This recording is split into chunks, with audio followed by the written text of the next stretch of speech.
ได้ฮะ100,000ก็หลายแล้ว 100,000ก็หลายแล้วอันนี้1,000,000ดิอันนี้ครั้งแรกบ่ได้หาเงิน1,000,000นี่บ่จับเจือบ่เคยได้จักเทื่อว่ะเอาโบราณพุ่นเด้อเพิ่นใส่ก็ได้จะเอวเพิ่นก็ได้แม่นสิเอวแม่ยำจักบ่ แม่เสียแม่ให้ท่านแม่เสียละ สมบัติแม่ใช่บ่นั่น แม่ อ๋อสิเอวที่ว่าเจ้าคัดมื้อวานนี่นะ แม่ อ๋อเดือสิ่งเดียวนี่บ่ของแม่นะ แม่ เก็บไว้เป็นที่ระลึกถือว่าบ่ได้เหลือหยังนะบ่น้ำต้นน้ำตัวเจ้ามีแต่สิเอวนี่บ่ แม่ อืมโดยก่อนแม่เสียน่ะเพิ่นสั่งลาในใดลูก เพิ่นว่าขอให้คำฮู้เพิ่นว่าย่างขอให้คำฮู้ได้หลายเด้อ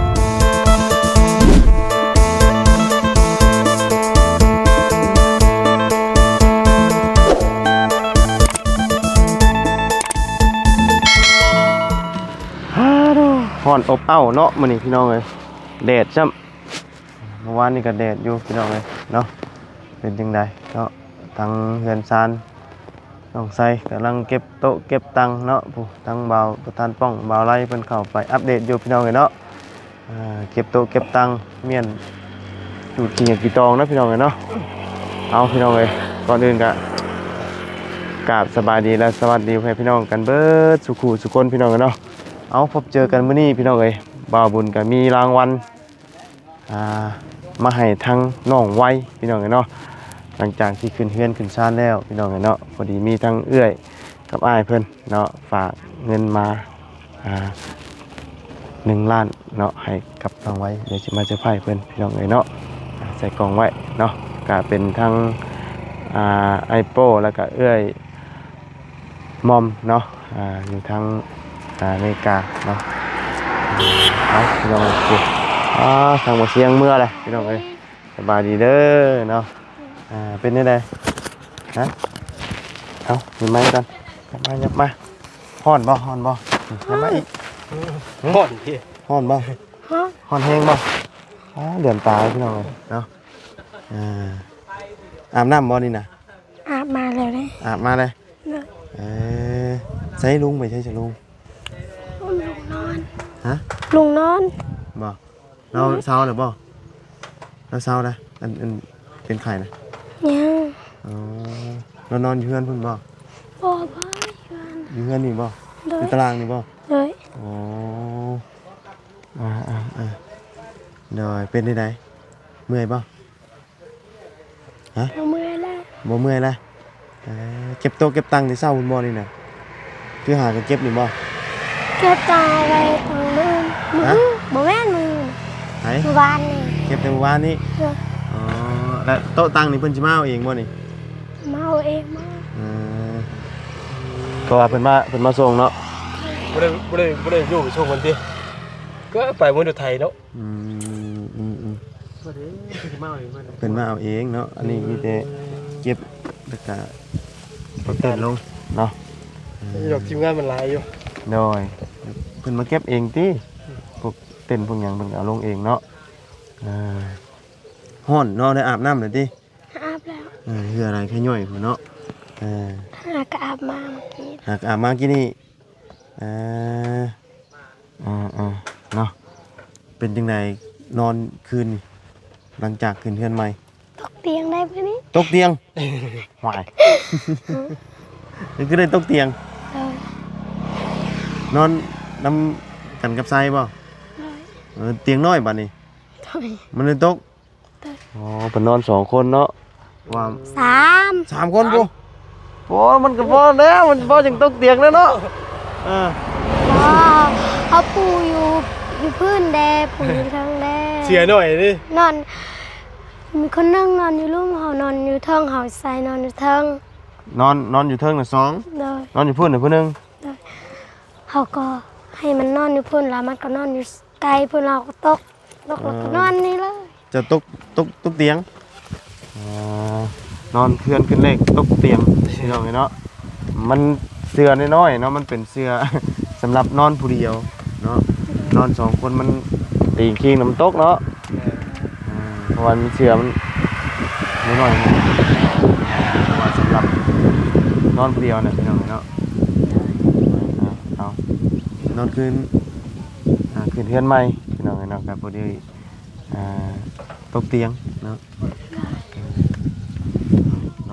มันนี่ก็เก็บโต๊ะเก็บตังเนาะกวดขี้ขี้ตองแต่เช้าพุ่นเนาะเอาเป็นอะไรอยากเมื่อหรือบ่ฮะยังบ่ได้อยากเมื่อบ่ม่วนอยู่บ่อยู่พี่ฮะ ม่วน ต่างกันบ่กับอยู่บ้านเจ้า ฮะ ต่างกันหลายบ่อยู่บ้านฮะ บ้านเฮาถ้าขึ้นเงินใหม่เฮาบ่จัดโต๊ะตั้งแบบนี้เอาขึ้นเรากินอยู่เฮือนแบบนี้ บ่มีโต๊ะตั้งอยู่บ้านเนาะกินอยู่เฮือนอย่างเดียวเนาะกินเฮือน ถ้า กิ กิ น นดองมีหยังก็นี่ กินน้องน่ะมีโต๊ะตั้งอันนี้คือเพิ่นหาคนหลายเด้ทั้งเฮือนน่ะมันสิเต็มเพิ่นก็เลยหาโต๊ะตั้งมากางมากางคือรับแขกคนมาซอยเวียกหรือว่ามากินนี่แหละเนาะหน่อยยังบ่ทันอยากเมื่อติฮะอยากอยู่พี่เลยป่ะ อ๋อ ฮะ บ่อยู่พี่ บ่อยู่ป่ะแต่ท่านอยากเมื่อป่ะม่วนอยู่บ่ม่วนอยู่บ่อยู่พี่ ม่วน ม่วน เมื่อคืนนี่ฝันเห็นเฮาอยู่เฮือนอยู่บ้านเพิ่นแล้ว ฝันเห็นอยู่บ้านพุ่น อือน อนอยู่พี่ฝันเห็นอยู่พุ่น โดย ฝันว่าได้ๆน่ะ ฝันว่าโตไปเล่นน้ำหมู่อยู่เฮือน ฝันว่าไปเล่นน้ำหมู่อยู่เฮือนพุ่น ไปซักผ้า ไปซักผ้าเฉยตื่นมาตกเตียงบัดนี้ อืม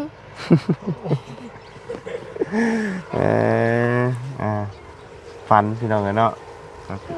ฝันอยู่บ้านเนาะเพราะว่าเฮามาโดนได้เนาะมาจักมื้อเลยนี่แม่นเฉพาะมานี่ก็เฮาเริ่มมาวันหยังก่อน วันที่8 ที่8บ่อันมานี่นะมาเชฟโปน เมืองที่8แล้วมา มันจันทร์บ่ ถึงวันเนี่ยมันจันทร์นะมันจันทร์นะ จันทร์อังคารพุธพฤหัสศุกร์วันนี้เสาร์เนาะ แน่ 6 มื้อนี่เนาะ ผิด เกือบอาทิตย์หนึงเนาะมื้อวันอาทิตย์โอ้สาดปิวพี่น้องเอ้ยเนาะ กินหนูนะ กินหนูบ่เอาเนาะม่วนพี่เนาะอันนี้เพื่อนโดยเอาเราเก็บโต๊ะเก็บตังค์อยู่ทางน่ะ แต่มันต่างกันแน่ไหนอยู่พี่กับอยู่พุ่นนี่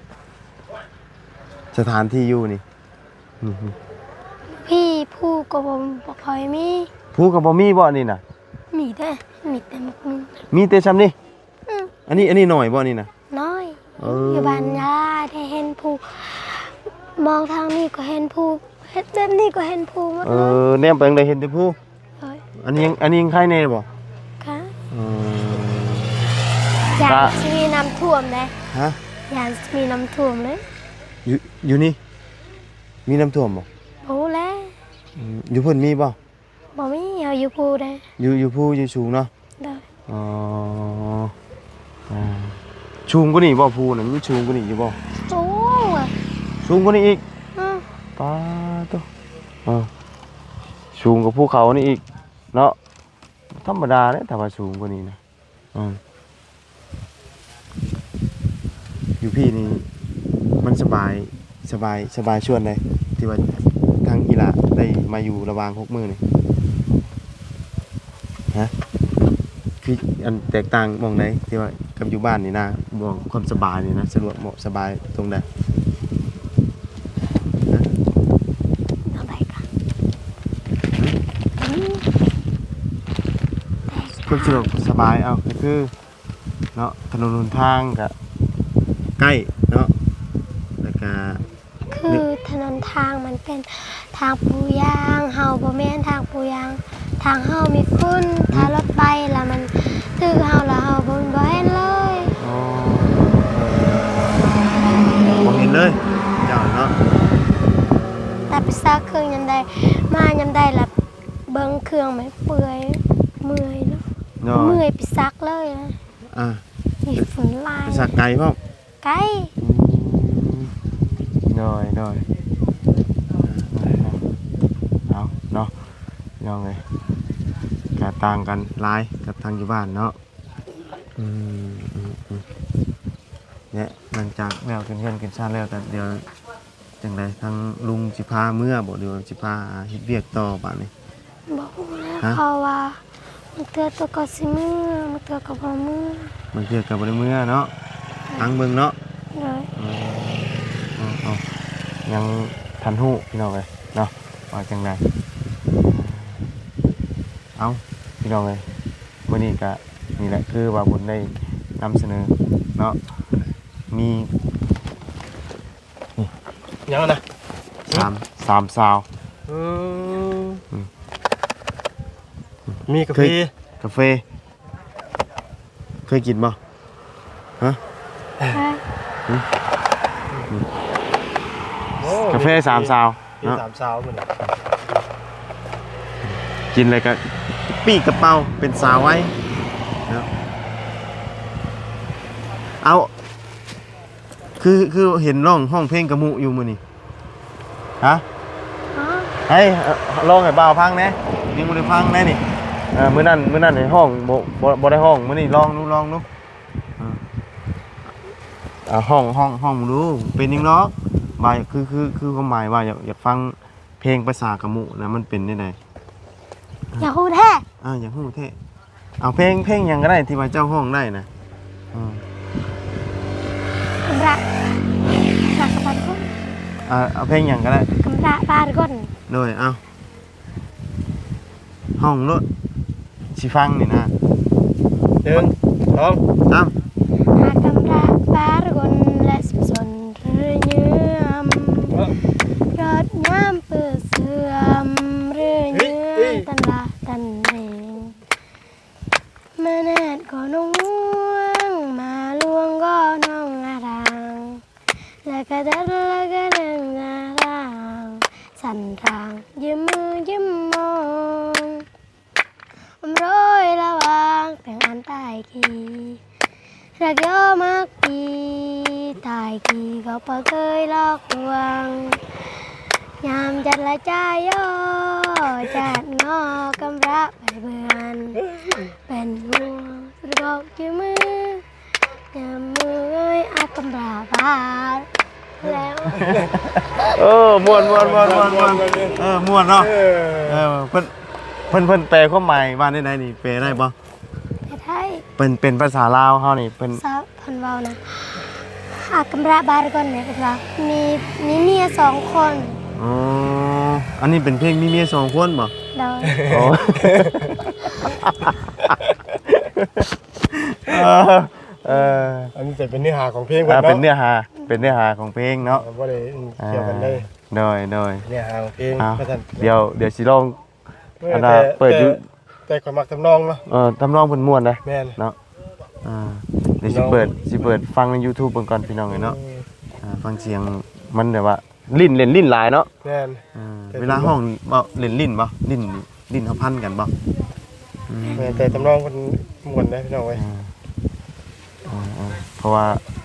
เพลงกะมุนี่ก็มันมีตัวหนังสือภาษากะมุนำเลยเนาะแม่น ภา บ่ ษากะมุ มีบ่ มันคือภาษาลาวแหละ อ๋อเป็นภาษาลาว เป็นภาษาลาวบ่ว่าง่ายภาษานี่ ภาษาเดียวกัน อันยังอักษรว่าไงตัวอัก มี ษ เพล รง นี่ กะ มี มุ แต่ลาว แต่ เนาะ เขาลืมหมดแล้ว อืม จือแต่เพลงนี่ ห้องในห้องเรียนกับห้องเพลงกะมุนี่บ่ห้องเพลงลาวบ่ ห้องเพลงชาติลาวด้วยแต่ห้องเป็น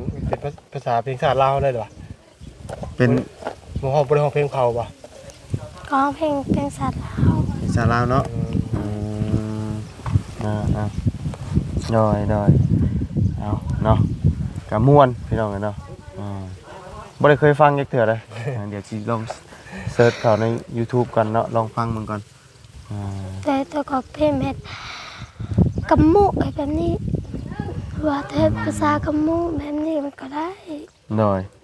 มีเพลงกะมุหลายเลย หลายเนาะแต่ว่าลาวเฮาฟังบ่เข้าใจเนาะ แม่น มันก็ซ้ำฟังเพลงอันพม่าอีหยังพุ่นแหละ แต่เนื้อหามันดีแต่เฮาบ่เข้าใจเนาะ แม่นเฮาฟังบ่เข้าใจเนาะแต่มันก็สิม่วนไปอีกแบบนึงเนาะ แม่น เอาพี่น้องเลยเนาะมีแต่เพลงเดียวนี่บ่ห้องอีกบ่ มีไล่ แต่ว่าห้องบ่ได้บ่ เลย อันนี้คือจือแต่เพลงนี่บ่ เลย อ่าอืม ตะกี้นะห้องเป็นเพลงกับหมูไล่นะเพลงแต่มันลืมหมดเลย โดยตอนนี้ลืมแล้ว เลย เนาะเอากะพอดีแล้วนี่สิมอบรางวัลให้เลยได้นี่สำหรับนักห้องเสียงดีเนาะนี่3 สาวกินแล้วหุ่นดีมีเสน่ห์เนาะ รุ่น จากไหนอยู่บ่ เป็นเกเบิ่งอ่ะ ฮะ มีเสน่ห์เราไม่อยากเอาละ มีเสน่ห์นะ เป็นเกเบิ่งอ่ะ เจ้าคิดว่ามันจะมีหยังอยู่ในนี่ หมู ฮะ หมูแล้วบ่ได้แกะเบิ่งครั้งไหนทั้งหูเลย แกะเบิ่งแกะเบิ่งแต่ท้ายว่ามันจะมีหยังมันจะเป็นได้ไดหูพางมันฮะเป็นแบบนี้เป็นมีหมอนี่ บ่ เป็นหมอวะ เป็นนี่บ่เป็นซองนี่บ่ แม่ บ่มีหมองนะ เด้อ มันไม่หมอง เอาลองแกะเบิ่งแกะเบิ่งแกะเบิ่ง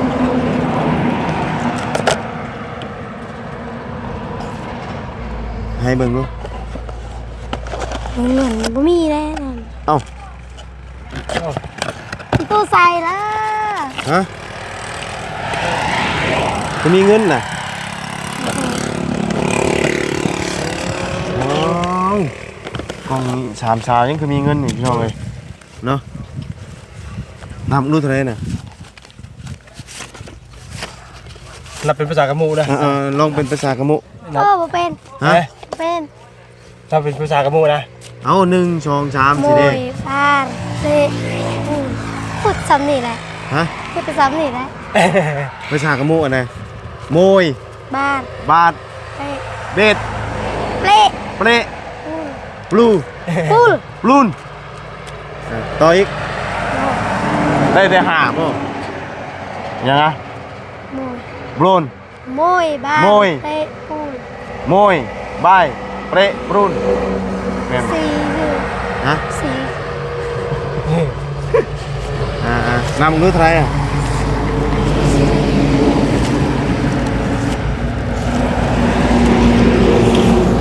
่าไหร่10 ใบนี่เป็นเท่าไหร่ฮะ พัน ล้านหนึ่งอ๋อเอาเนาะพอดีเอาใส่กล่องมาให้น้องคนแกะสิดอกเนาะมาเบิ่ง บ่มีฟรีหยัง บ่มีกาแฟครับเอาไว้นี่เนาะเสียใจได้บ่ได้กินกาแฟครับเนาะเอา1 2 3 4 5 6 7 8 9 10เนาะเหลื่อมตาเลยพี่น้องมันแดดนี่ตาใช่ไหมเนาะเนมจนเป็นหุ่งพี่น้องเนาะย้อนแสงครับก็มักใส่แว่นตาแหละ มันบ่แสบตาได้เวลาเฮาใส่แล้วมันเนมในเต็มที่ถ้าเอาออกสิล่ะตาเฮามันไอ้นี่เฮามันแดดเนาะตาดำแบบนี้เลย อ่า ตาเจ้า ตาดำเนาะบงตาดำนอนบ่เต็มอิ่มเนาะ ฉันนอนตั้งแต่เช้า ตื่น จำ เช้า แรงแม่ นอนตื่นจักโมงเช้านี่ฮะ เท่าไหร่5 โมง 5 โมง 3 บ่ นอน 5 โมงเนาะ นี่ล่ะยังได้ยังในใจตอนนี้หืม เล็บมือ ยังได้เด็บมือ เลย คืออยากได้เด็บมือ อยากได้มันงามนะ อยากได้มันงามอันนี้บ่งามบ่เจ้าอยากได้บ่ได้เด็บมือนะ มีดอกไม้ มีดอกไม้อันเพิ่นเฮ็ดเอานะ เพิ่นเฮ็ดเอามามื้อเดียวมันก็คุแล้วนั่นน่ะ ไปใส่อยู่ห้าง ใส่อยู่หั่นแล้วใส่มื้อเดียวก็คุแล้วนั่นน่ะ อ๋อ เพิ่น จดกาวบุรีเด้อ่าเอาแต่เนาะเอาพอดีมีทางเอ้ยกับอ้ายเนาะทางไอโป้แล้วก็เอ้ยมอมเนาะฝากเงินมาให้บ่าวบุญมาให้ทางน้องไว้เนาะจำนวน1ล้านกีบเนาะทางเอ้ยเพิ่นก็อยู่สหรัฐอเมริการัฐยังก็บัตรเฮ้ย มินิโซตาก็มีเนาะ แม่ มีป่ะเบิ่งก่อนเดี๋ยวก็ไม่ใจพี่น้องเลยเนาะมันลืมนั่นให้เบิ่งก่อนแม่นเนี่ยมินิโซตาเนาะโมเมนต้าเนาะเพราะว่าเพิ่นเขียนมาแต่สระอาเด้ มินิโซตาเนาะ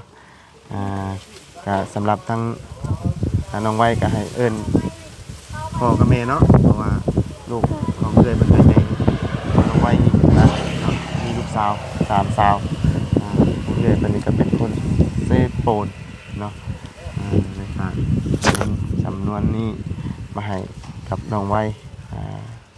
อยากได้เสื้อผ้าก็ให้เพิ่นไปซื้อเอาพี่น้องเนาะเคยได้เงินหลายอยู่บ่ลูก นี่นะ เคยได้หลายจำนี้อยู่บ่นี่เคยได้สูงสุดเท่าไหร่ 2,000 2,000 บาท 2,000 บาทปุ๊ บ่2,000ละล่ะ ฮะ 2,000 ลาวแบบนี้นะ 2,000 ล้าน อยากได้บ่ อันเงิน 2,000 นี่ตอนไปโรงเรียนเจ้าได้มื้อเท่าไหร่อันไปโรงเรียนนี่ บางเทื่อก็ได้มื้อ 2,000 มื้อ1,000บ่มีเราก็ไปลาว ทำบ่มีก็ไปแต่โตบ่ได้กินหยังเลยโรงทำโรงเรียนนี่ นะ อ๋อคำยังมีก็มีมื้อ 2,000 แล้วก็มื้อละ 1,000 นะ กินยังมื้อละ 1,000 อันเงิน 1,000 นึงไปซื้อยังกินได้อยู่โรงเรียน ขนมก่อน ขนมก้อนอันขนมอันลูกอมนะถ้าเขาซื้อ1,000ก็ได้3ก้อน 3 ก้อนอันอมบ่ บ่ 3 ก้อนขนมแบบนี้น่ะ ขนมเขาจิกอมแบบนี้เลยบ่ได้จับถ้าเป็นขนมอมแบบนี้เขาจับแบบนี้ล่ะอัน1,000ก็ได้อันนึง เลยเลยเอาเนาะก็ถือว่าเป็นเงินก้อนเลขเนาะที่สิได้รับบ่หลายชุดบ่นี่น่ะฮะ 100,000นี่ก็หลายแล้ว 100,000ก็หลายแล้วอันนี้ล้านหนึงดิอันนี้ครั้งแรกบ่ได้รับเงินล้านหนึงนี่บ่จับเจือบ่เคยได้จักเทื่อว่ะเอาคำระบาวหายแล้วอีลาสิไปเฮ็ดหยังนี่ล้านหนึงนี่ล้านหนึงนี่เอา ไปซื้อเสื้อผ้า ซื้อเสื้อผ้า เลย อยากได้เสื้อผ้าแบบใดน่ะ ส่งยาว ส่งยาว มีเฮ็ดแบบนี้มีอยู่แบบนี้ โดยนี่แหละเงิน1 ล้านนี่เจ้าอยากได้หยังก็ไปซื้อเอาเด้อเสื้อผ้าแบบใดก็เด้อ เลย ให้ลุงพาไปก็ได้ตลาดเซโปนนี่บ่ได้ไกลเนาะ เลย ยันมาบุญกับยันเลนพุ่นเลนพี่ไปกันหลายคนมันก็สิบ่มีเวลาพี่น้องเนาะสิพาน้องเพิ่นไปนะมีแต่เอื้อยเพิ่นว่าให้เราฝากเงินมาให้น้องเพิ่นล้านหนึงเนาะให้เป็นชื่อหยังก็แล้วแต่นะเพราะว่าให้มอบเป็นเงินเนาะเพราะว่าเพิ่นได้ก็ส่วนสงสารน้องเพิ่นเนาะมาแต่ไกลพี่น้องเลยเนาะถึงเฮือนถึงชาติว่านี่ครับที่เห็นนะพี่น้องเนาะเสื้อผ้าละเพศก็ใส่แบบธรรมดาคือเฮานี่แหละบ่ได้มีแบบสินไหมเทว่าใส่เข็มกัดอันเป็นแต่ข้าวโบราณพุ่นเด้อเพิ่นใส่ก็ได้จะเอวเพิ่นก็ได้เป็นสิเอวแม่ย่ำจักบ่ แม่เสียแม่ให้ตันแม่เสียละ สมบัติแม่ชะมอนั่น แม่ อ๋อสิเอวที่ว่าเจ้าคัดมื้อวานนี่นะ แม่ อ๋อเดือนสิ่งเดียวนี่บ่ของแม่นะ แม่ เก็บไว้เป็นที่ระลึกถือว่าบ่ได้เหลือหยังนะบ่น้ำตัวเจ้ามีแต่สิเอวนี่บ่ แม่ อืม โดยก่อนเมเสียน่ะเพิ่นสั่งลาได้ลูก เพิ่นว่าคอยคำฮู้เพิ่นว่าย่างคอยให้คำฮู้เด้อล่ะเด้อเพิ่นบอก ให้เป็นคนฮู้ผู้ดี โดย อืมโดยก็มีแต่สิเอาอันเดียวที่ว่าแม่เพิ่นป้าไว้ให้ นี่ ที่เหลืออย่างอื่นบ่มีเลย โดย อืมเลยเบามาเลยน้ำตาเกือบหน่วยเลยพี่น้องเลยแล้ว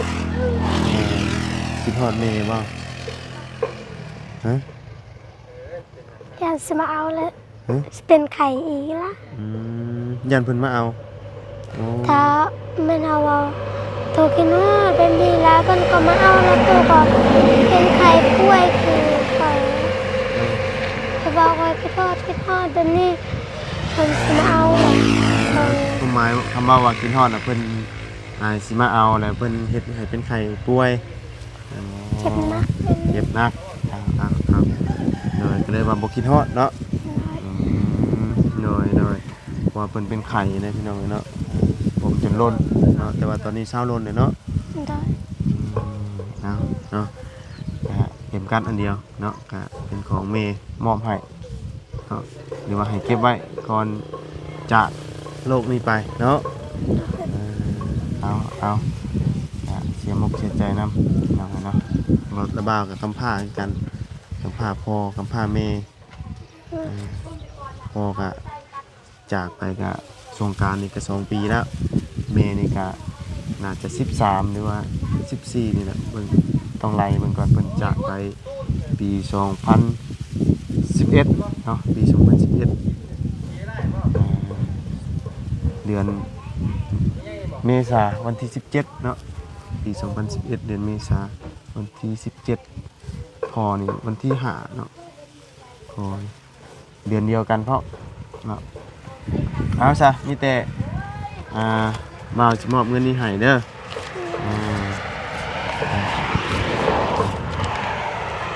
ไปทางกัน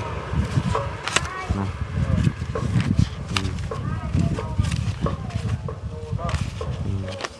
ก็เป็นเงินก้อนเลขที่ว่าเพิ่นได้รับลายชุดพี่น้องเนาะ100,000ก็หลายแล้วติเอานี่ใจเด้อ เก็บไว้ซื้อเนี่ยที่เจ้าอยากได้เด้อ โดย เนี่ยไว้ให้ทั้งพ่อเนาะลุงเพิ่นนี่เพิ่นเอิ้นพ่อเนาะพ่อนี่ว่าไงเรามาเลี้ยงพี่น้องเนาะทั้งลุงเพิ่นก็บ่มีลูกเนาะเราก็มีแต่เจ้านี่บ่อยู่กับเราเนาะ บ่มีอายคนหนึงมีเอื้อยคนหนึง อ้ายคนหนึงกับเอื้อยคนหนึงบ่ที่ว่าอยู่กับเรานี่ อายก็ลงไปอยู่น้ำพ่อไปวังน้อง ตอนนี้น่ะพ่อเจ้าอยู่ไส อยู่บ้านพริก ฮะ อยู่บ้านพริก อยู่บ้านบิ๊ก บ้านพริก บ้านพริก โดย อยู่อันพูดว่าอยู่รวมพระบางกันเหรอ โอ้โห อ๋อฮะนี่แหละนี่ให้เพิ่นพ่อได้ไปซื้อเสื้อผ้าเนาะแกะออกมาบัดเป็นซานซาวเอ้ยบ่แม่น กล้องชามเช้า แกะออกมามีเงินนี่ ต้องซานซาว ชามเช้ากาแฟคุณดีได้ โอ้ก็เอาหุ่นดีเนาะ เว้นแล้วฉันมา โดยเอาแดดจ้ำบาดนี่เนาะเอาสนอมีแต่บาบุญกาสิเดินทางน่ะมีแต่อันให้อีหละลบมือขอบใจได้บ่ขอบคุญขอบคุณทางพ่อโป้แล้วก็แม่มอมเด้อนะลบมืออีหละเนาะ ขอบใจเด้อที่ โดยพ่อโป้กับแม่มอมเนาะ ขอบใจเด้อที่แม่โปกับแม่มอมที่จ่ายเงินให้น้องขอบใจหลายๆเด้อ โดย ตื่นตันนี่เราไงบ่เคยในไลน์เนาะเป็นดีมีแห้งอย่างนั้นเนาะเก็บลุงเก็บไว้กันเด้อพ่อเก็บไว้กันเด้อเพราะว่าทางเป็นเห็นกันซื้อเสื้อผ้าแล้วแค่เองก็เลยแต่เนาะ โดย ป้าสาวพี่น้องเนาะมีแต่บ่บุญกับสิล่ำลาก่อนพบเจอกันใหม่เด้อเนาะก่อนอื่นก็ขอบคุณทั้งอ้ายกับเอื้อยเนาะขอให้อ้ายกับเอื้อยอยู่ดีมีแฮงสุขกายสบายใจเด้อเนาะบ่ว่าอ้ายกับเอื้อยเสียธุรกิจการงานใดก็ขอให้รุ่งเรืองเจริญก้าวหน้าในหน้าที่การงานเนาะสิ่งสำคัญก็คือขอให้สุขภาพร่างกายแข็งแรงพร้อมด้วยครอบครัวด้วยเด้อเนาะสาธุเนาะสำหรับวันนี้บ่บุญก็ล่ำลาก่อนพบเจอกันใหม่ขอบคุณเพื่อนพี่น้อง FC เด้อที่เข้ามาติดตามนะครับชมสำหรับวันนี้ไปก่อนพี่น้องสบายดีไปพี่น้องเอ้ยเนาะฮอดหลาย บ่เอาว่ะ ฮะหมักระเบิดบ่